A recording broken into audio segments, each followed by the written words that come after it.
Hi, I'm Matt. Hey, I'm Bianca. And we are from Club Sapphire. Yes, we are. And we're very businessy today. We are. You look very fancy. Thank you. What's Very going sexy. on? Oh, it's Alice in Wonderland night. Is that what it is?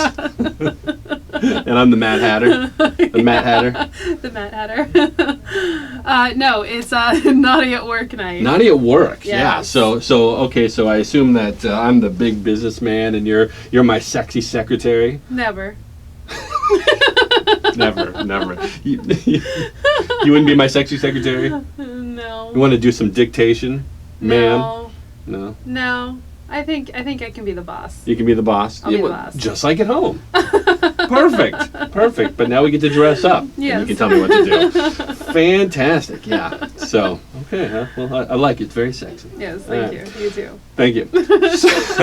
So we wanted to talk today about something that actually comes up quite a bit online, and we actually had someone who had emailed us, like, of course, you can always do if you're interested, if you have a question that you haven't heard before, answered from us.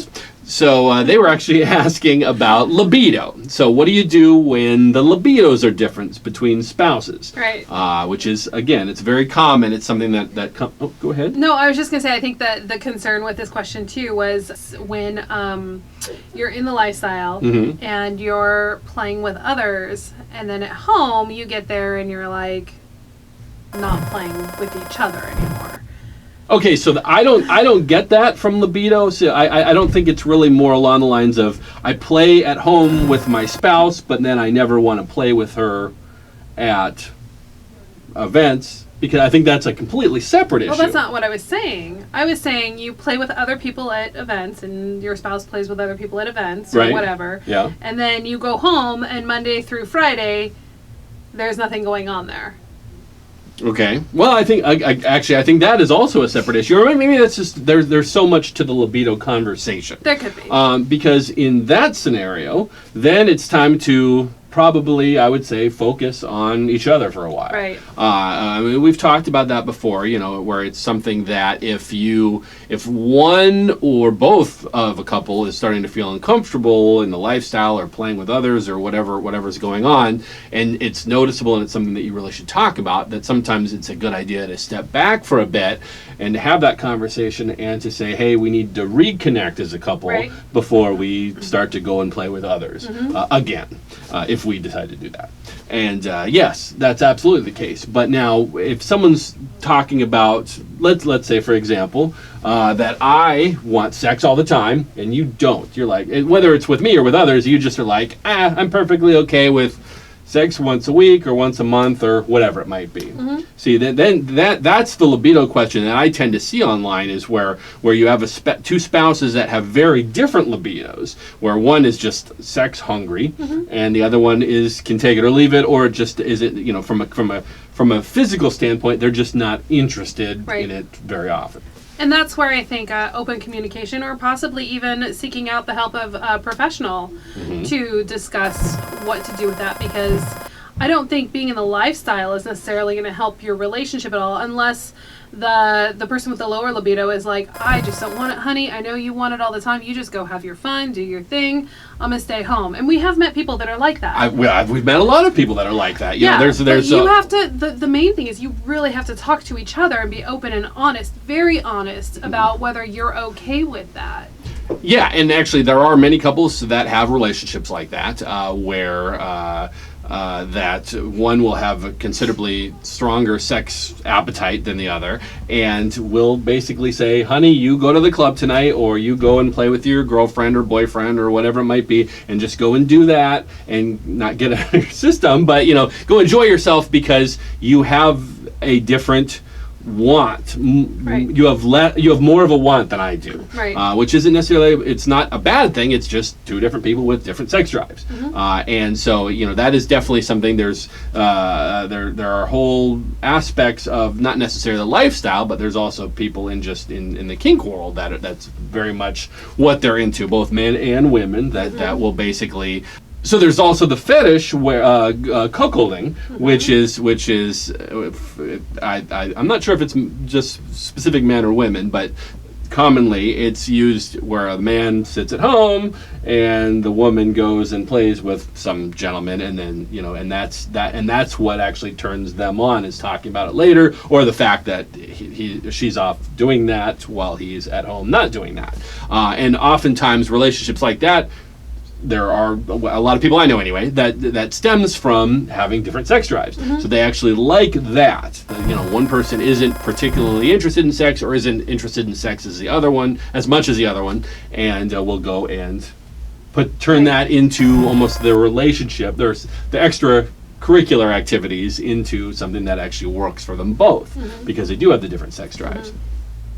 I just encourage you both to really, if you're the person with the lower sex drive, like really sit and think about how you feel about your partner going off without you. Does it make you feel compersion? Does it make you feel, like anger or jealousy? You need to think about how you feel and discuss that with your partner and be very honest, because it's not fair to say, yeah, go do this, and then sit home and be angry at your partner or jealous or whatever, but there are moments where you're like, I think I'm good. You send them off, and then you're like, fuck, that was not okay, and have an open I don't believe that if you say, okay, you can go off and do this, that this is for the rest of forever, that is now written in stone, and he can go or she can do whatever, that your partner can do whatever they want. No, you have to come back after every single, encounter, or at least in the beginning of encounters, I think, and really have an open communication and discussion about everybody's feelings involved. And, and be open to the fact that that person might change their mind at any point, I think, because things come up, feelings come up, things get dredged up, whatever, and it's okay. Everybody's journey is different within this lifestyle. That the main thing you have to focus on is what is best for you and your partner. Sure. And how to enhance your relationship. What can you do to enhance it? But don't worry about other people. I mean, that's something we get a lot of questions about too, is what pace do we go at in the lifestyle? And this is your journey. This is no one else's journey. This is just for you two. And you go at the pace that makes you comfortable, and you figure out what works for the two of you. Nobody else. I mean, it sounds mean, but nobody else matters. Of course they all matter. We love everybody here. But my point is, at the end of the night, when you're going to bed with your partner, that relationship is what matters. And being open and honest with your communication with each other is so important, so that you don't have hurt feelings. Sure. Okay, so now what do you do if you come to the club or to a party or whatever it might be as a couple, and then one person just doesn't feel like playing? Well, I think it depends on your rules. If your rules are we play together, same room, then you don't play. Okay. Because those are your rules. And then maybe you have a discussion later about why. Why didn't they? I mean, there are many reasons why the person may not have wanted to play. Maybe they weren't into the other couple. Maybe they just weren't feeling it. Maybe they needed more time to get to know the other couple.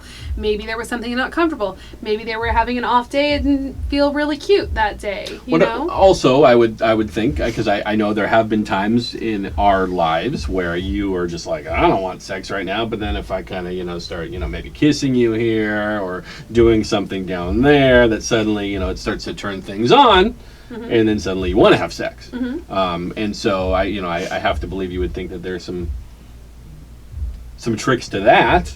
Well, but you're going to know those. The other couple that just walked in the room wouldn't necessarily know those tricks. Yeah, I understand that, but I mean in the sense of, again, about someone's libido being slower than the other person. If you know, and I guess that really answers that question. If you know tips and tricks for your spouse that actually kind of gets their motor running, then maybe incorporate that somehow into the evening. Yeah. But also maybe it's just about making that person feel comfortable, and maybe it's you doing those things to your spouse. Not paying as much attention to the other person, making your spouse feel comfortable, and then handing her revved and ready to go on a platter to the other person. Mm-hmm. You know, that's something too. I mean, at the end of it all, like, you want to make sure that everybody in that foursome or whatever is 100% comfortable. Right. And we've always said you go at the slowest person's speed. So if this person with the low libido isn't feeling revved up enough, I mean, maybe it is that, you know, you're the only one who knows how to get them going. Mm-hmm. There's nothing wrong with that. You're in the relationship with this person. So maybe they need a little help with that. Mm-hmm. And that, you know, you need to make sure, not you, but that the partner needs to make sure that they're taken care of so that you can all four enjoy your time together. Sure.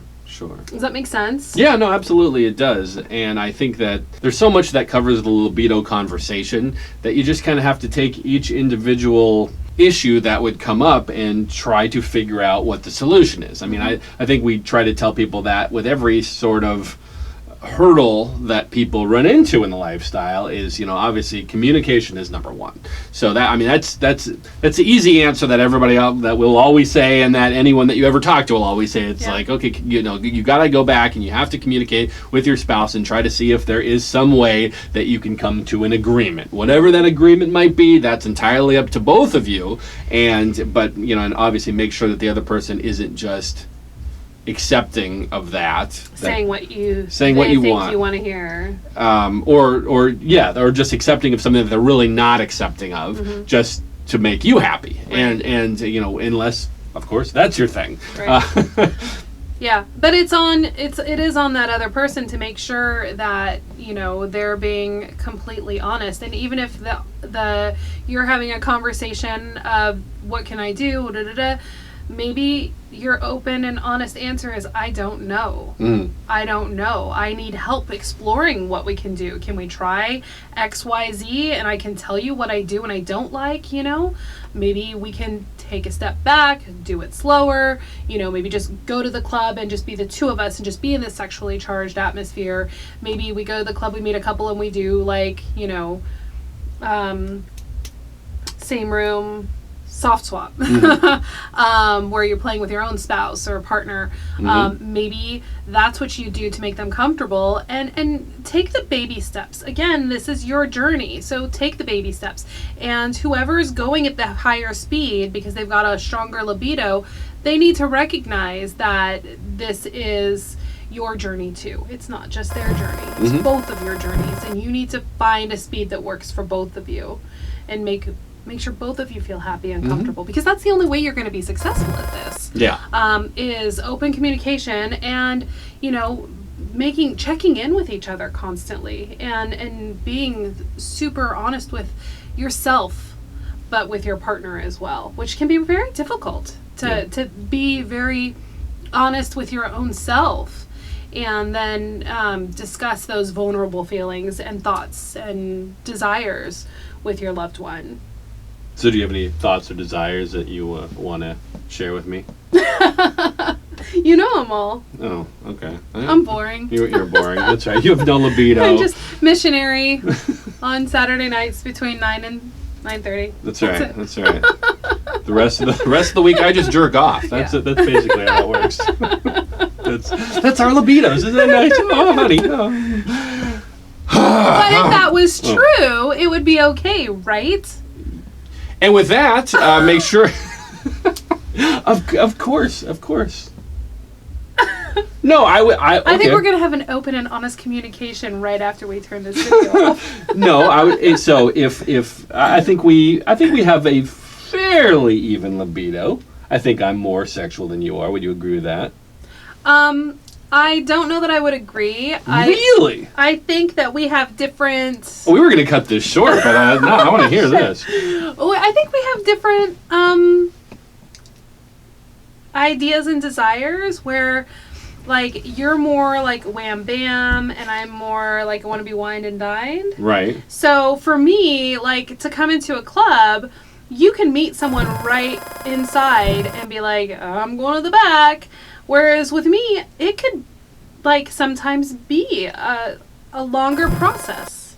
Well, and I'm not going to apologize for that. I want to know someone a little bit more and feel comfortable with going in the back with them. Oh, okay. Well, here we go. Okay, I thought of something. All right. So, from a libido standpoint, I like sex first thing in the morning. You can't stand it. So, what should I do in that situation? Roll over and jerk off. Roll over and jerk off. This is us seeking counseling right here. This is. She's very helpful. Roll over and jerk off.